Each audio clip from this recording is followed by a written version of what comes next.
Astronomy and spirituality have much in common. Astronomy and mysticism, indeed, have much in common. Amongst the great world religions, in that inner circle of saints and mystics, contemplatives, they practice a form of meditation or silent prayer in conjunction with sensory deprivation. In those kind of traditions is where there are reports of visions of inner light and auditions of inner sound or heavenly music. Those who get up early in the morning at some monastery or ashram, or at home, one may get up early during the hour of elixir, the Amrit Vela, as the Sikhs call it, or Brahma Muhurta, the hour of God, in the middle of the night to practice meditation. Sensory deprivation. The sun hasn't come up yet, so it's dark. There is no light pollution. Quietude is in the air. There is no sound pollution to interfere with subtle perceptions of light and sound. Many parallels, aren't there, between mystics and astronomers. Astronomers also are up in the middle of the night, gazing at the heavens. They look through the lens of a telescope. The mystic looks through the lens of the third eye, with both endeavors, exploring outer space or exploring inner space. There is the need to focus. And there's also the need to avoid light pollution or sound pollution or electronic pollution. Telescopes avoid the bright lights in order to see the faint light from the heavens above. Radio astronomers avoid electronic pollution, garage door openers, microwave ovens, cell phones, radio and television towers, satellite transmissions that would interfere with the long-distance signals they are attempting to receive. Mystics teach that the human body is a kind of telescope. We are able to gaze upon inner space. And so there is a spiritual practice that we can learn in conjunction with sensory deprivation. In the darkness, we meditate in order to access the light. In the silence, the heavenly sound can be heard during contemplative meditation. It says in the Nag Hammadi book, Dialogue of the Savior, one of the Gnostic Gospels, you have to be in the darkness in order to see the light. Once again, it's like astronomers seeking dark skies in the middle of the night in order to access faint, subtle light coming from many thousands of light years away. Today on Spiritual Awakening Radio, astronomy and spirituality have much in common. The saints and mystics portray the human body as a kind of telescope, able to access inner realms, heavenly realms. The following is from Julian P. Johnson, his spiritual classic written back in the 1930s called Path of the Masters. The message of the Masters fills the world with hope, and at the same time it offers a rational foundation for such hope. It not only tells people what they should do, but it offers them a definite method of doing it. In the march of the ages, cycle after cycle, in every planet where human beings reside, the great masters are the light bearers of that world. Until the end of the ages, they will remain the friends and saviors of those who struggle toward the light.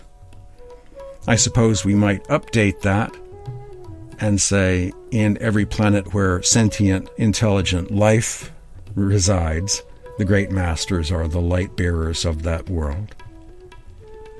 Mystics have universally taught East and West that the light of God is within everyone, as George Fox founder of the Quakers, once said, "If we can transcend cultural blinders, religious blinders that tell us it is impossible for us to see spiritually, mystically, or inwardly with the single eye or third eye, there is indeed hope to reunite with the divine light right here, right now, in this present moment, and discover that darkness is not really dark. Once we are open to the possibility, then there is the potential of adopting a contemplative meditation practice that leads to the experience of the inner light. There is the hope we might be able to temporarily transcend the world of the five senses and begin exploring the new world of inner space, the kingdom of the heavens, that are accessed from within us, leading to the kingdom of the light. If the energy of our attention is scattered and dissipated into the world of the five senses, when we close our eyes, we naturally see darkness. But if our attention or awareness is focused at the single eye, the third eye, the seat of the soul, light will appear.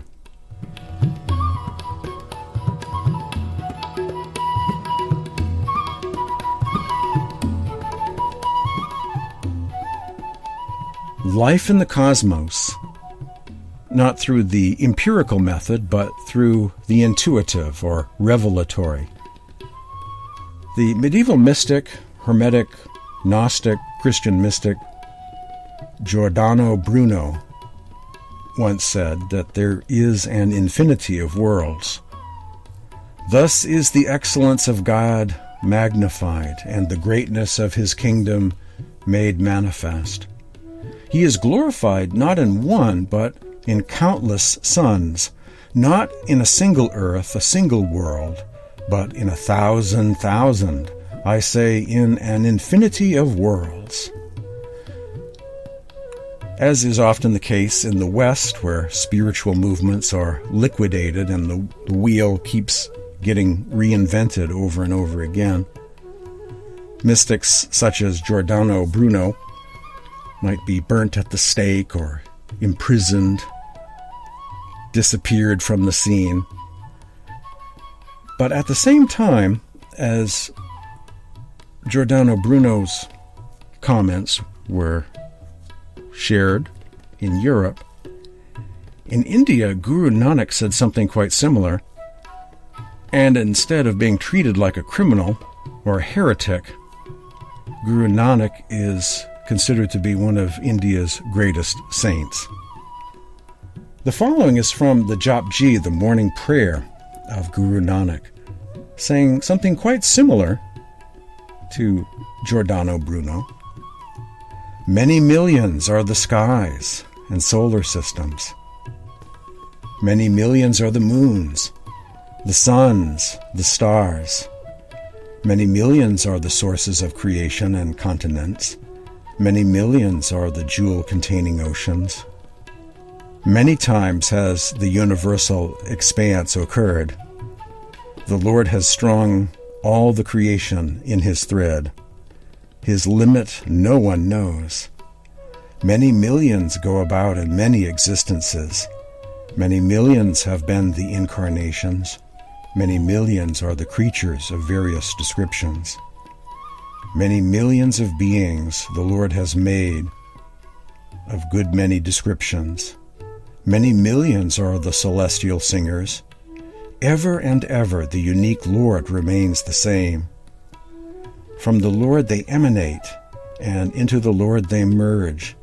Nanak says, with whomsoever the Lord is pleased, he emancipates. The Lord is near, yet far from all. Nanak says, the Lord is pervasive in creation, yet he himself remains away. Many millions searching for the Lord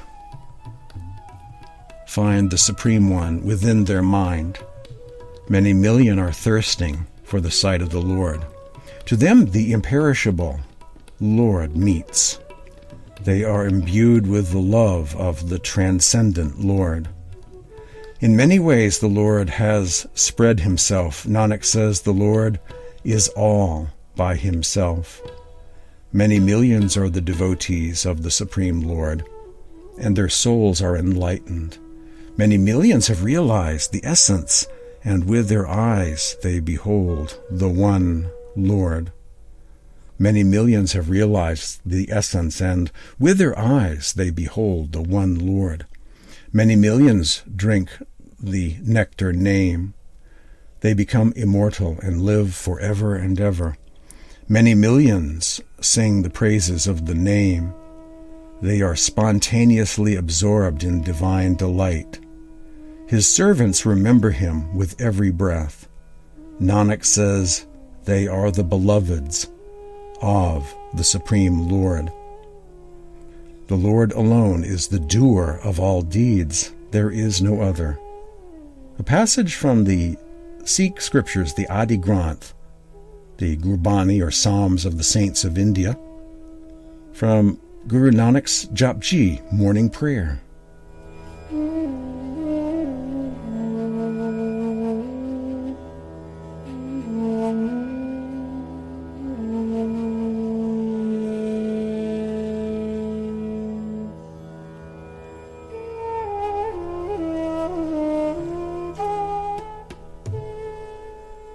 Countless are the earths, spheres, and devotees. Quite amazing words from Guru Nanak. Countless are the Gospels, Sutras, Odes, Upanishads, Gathas, Quatrains, Abhangas, Gitas, Granths, Vanis, and Vedas.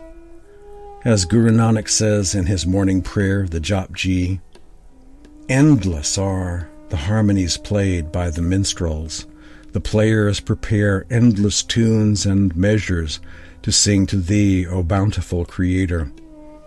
Thy light is within the beings, and the beings are all within thy light. Countless are the countries, earths, and spheres. Millions assigned him ever new names, O Nanak. That's from the Kirpal Singh translation of the Jap Ji, the morning prayer of Guru Nanak. This is also from the Jap Ji, the Kirpal Singh translation. Countless there are that remember thee, and countless those that love thee. Countless there are that worship thee, and countless those that seek thee in austerity and penance. Countless there are that recite from sacred books thy praises, and countless those that, absorbed in yoga, stand indifferent to the world. Countless those thy devotees who contemplate thy attributes and wisdom. Countless those that practice truth and charity. Countless the heroes that boldly face the foeman's steel, and countless those who have vowed silence, meditate on thee with unceasing love.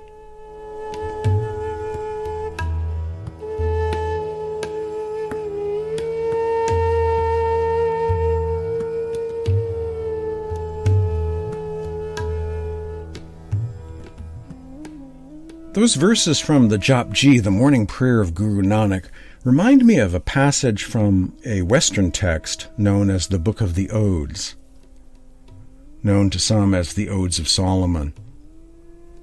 This is from the Willis Barnstone translation of this particular ode, Ode 12, found in the book The Other Bible, edited by Willis Barnstone. Through the word, the worlds converse. And the Highest One gave the word to his worlds, which interpret his own beauty, recite his praise, reveal his thought, are instructors of his works. For the swiftness of the word is ineffable. Its course knows no end. It never fails. It stands. Its descent and its way are incomprehensible. And through the word, the worlds converse. One translation renders it, and through the word, the worlds talk to one another. The mouth of the Highest One spoke to them, and he was made clear by his word. The dwelling place of the Word is man, and its truth is love.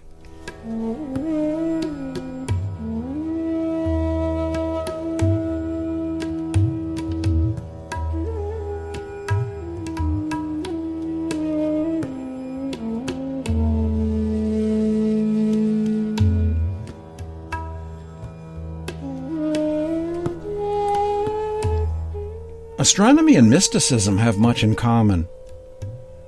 The bigness of the known cosmos keeps on getting bigger. Actually, it's our awareness that keeps on growing, seeing more of that which is. I find astronomy and mysticism have much in common.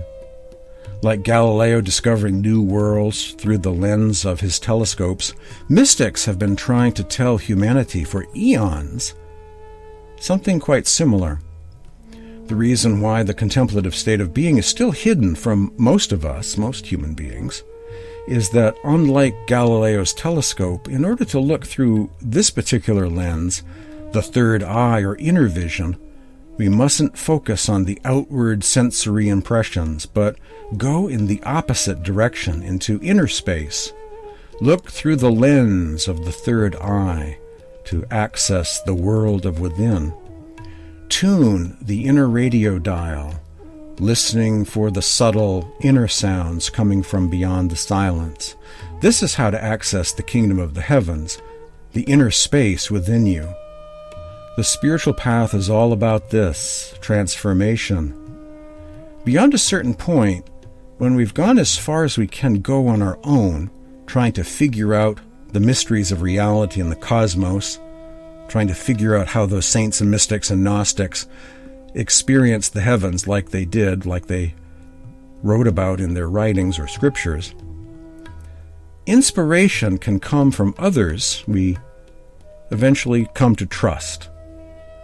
The deluxe version of this mentoring process for a few of us comes from living and enlightened spiritual masters, what we call Sant Sat Gurus. This is from Swami Vyasanand from his book, The Inward Journey of the Soul. When we close our eyes and do not see any objects, this does not mean that there exists nothing that can be seen. In other words, the shapeless darkness is also an object. Unfortunately, we cannot even see pure darkness because we are constantly thinking about the images of the world. And instead of seeing darkness, we see the imaginary sights projected on the screen of the inner mind. Without practicing the meditation of focusing in the darkness, it is not possible to see the subtle light that lies deep within. The experience of divine light in meditation brings joy, and the progress then becomes rapid. Consequently, one's faith and conviction become stronger. This is from Sant Kripal Singh. The light within should be penetrated while fixing your gaze intently on its center, when it will grow stronger and burst to give you further way up. As you look within, you will see a sky or blue sky. If you look minutely into it, you will find it studded with stars, or you may see pinpoints of light. If so, try to locate the big star out of them and fix your whole attention on that. Then you may see the inner sun or moon. If so, focus all of your attention into the middle. It will break into pieces and you will cross it. Beyond, you will see the radiant form of the Master or his Master. The inner light does not come or go. It is always there within. It appears only when we are attuned or concentrated, and seems to disappear as soon as there is the slightest dispersion. The light will not vanish if you just keep your inner gaze constantly fixed. Once you discover this light and learn to live by it, your whole existence will be changed. Love will permeate your very being, and it will burst forth from the very pores of your body, transmuting all dross into sterling gold. Those are passages from Kirpal Singh's book, Spiritual Elixir.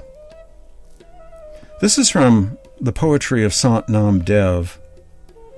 Experience the state of superconsciousness where the Lord's love surges, and you will see your own form in each particle of creation.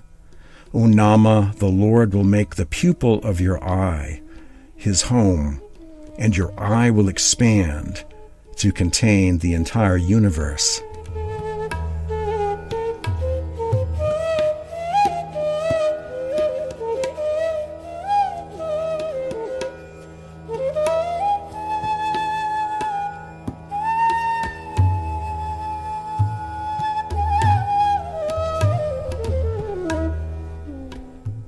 The realms described by the masters are within one's self. That is to say, it is a journey of several stages that one passes through on the way to the non-dual ultimate reality, or ocean of oneness at the top, beyond all illusion. The journey begins at the third eye center, in this path of the masters, this path of Sant Mat, this living gnosis now. The journey begins at the third eye center, goes up through the crown chakra and through many levels beyond. During meditation or Surat Shabad Yoga, out-of-body or soul travel, one passes through the regions, the realms, the heavens, the levels. Certain lights, visions, or sounds one encounters up this NDE-like tunnel inside are used as markers along the way. Certain key visions, lights, and sounds are associated with the astral plane, the causal, mental, ethereal, and various spiritual planes above those. Finding spiritual freedom through a limitless spiritual practice. Says Sant Nam Dev, the Master's word is a stairway to heaven. Pierce through the 6 chakras and ascend upwards. Listen to the melody divine arising there. Through the melody, the turbulent mind is quelled. Realize that only thus is thy practice made fruitful. The following is from Radhasoami, one of the spiritual successors of Maharishi Mehi Paramahansa, one of the few things ever translated into English, featuring the teachings of Radhasoami. God is perceivable only through the soul or spirit, but our individual soul has become surrounded or covered by several sheaths or subtle bodies, astral, causal, and so on.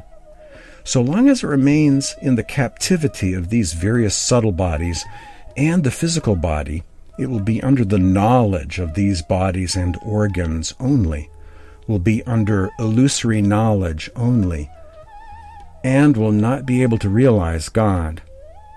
In order to know Him, the Jiva Atman, the soul, the individual soul, shall have to be liberated from these bondages. The one who is able to be liberated from the body and subtle bodies is able to lift himself beyond the universe also.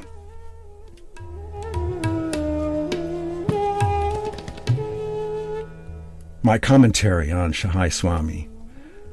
Above, Radhasoami, referring to his own mystical explorations and that of others who follow the same spiritual practice, Surat Shabad Yoga or Sant Mat, Inner Light and Sound, Bhakti, he speaks of inner light and sound meditation, transcendental seeing and hearing, and how it's possible during meditation to transcend the physical body, rise above body consciousness, transcend the astral subtle body, transcend the causal or akashic subtle body, ascend beyond the mental subtle body, and shed the etheric subtle body.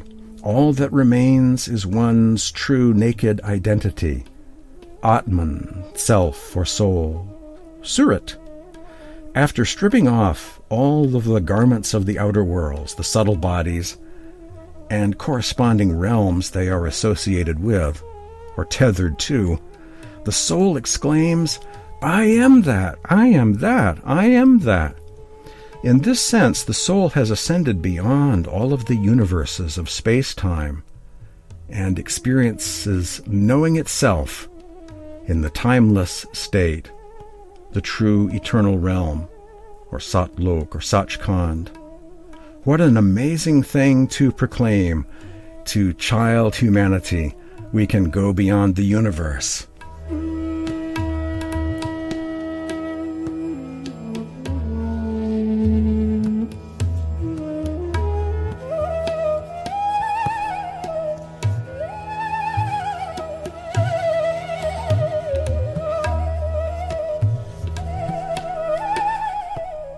Guru Nanak from, once again, the Jap Ji. There are millions of nether regions and skies above skies. Man has wandered endlessly in his search. The Vedas also say the same. The Muslim Sufi books speak of 18,000 universes, but it is the same power that sustains them all. This is from the Book of the Odes, Ode 34. There is no hard way where there is a simple heart, no barrier for upright thoughts, nor whirlwind in the depth of the enlightened thought. Where one is surrounded on every side by pleasing country, there is nothing divided in him. The likeness of that which is below is that which is above. This is from the Emerald Tablet of Hermeticism. As above, so below. This is from Carl Sagan. The cosmos is within us. We are made of star stuff. We are a way for the universe to know itself.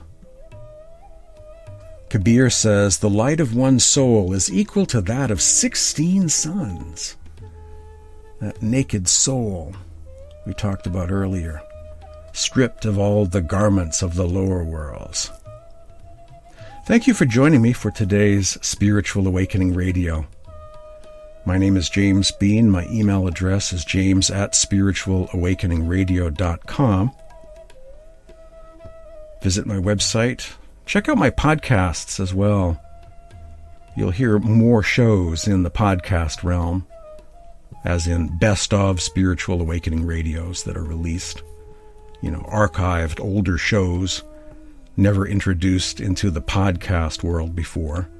You'll catch those. Check out my website, spiritualawakeningradio.com, and click on the Apple or Google Podcast button or Spotify button, and you'll be able to access more material.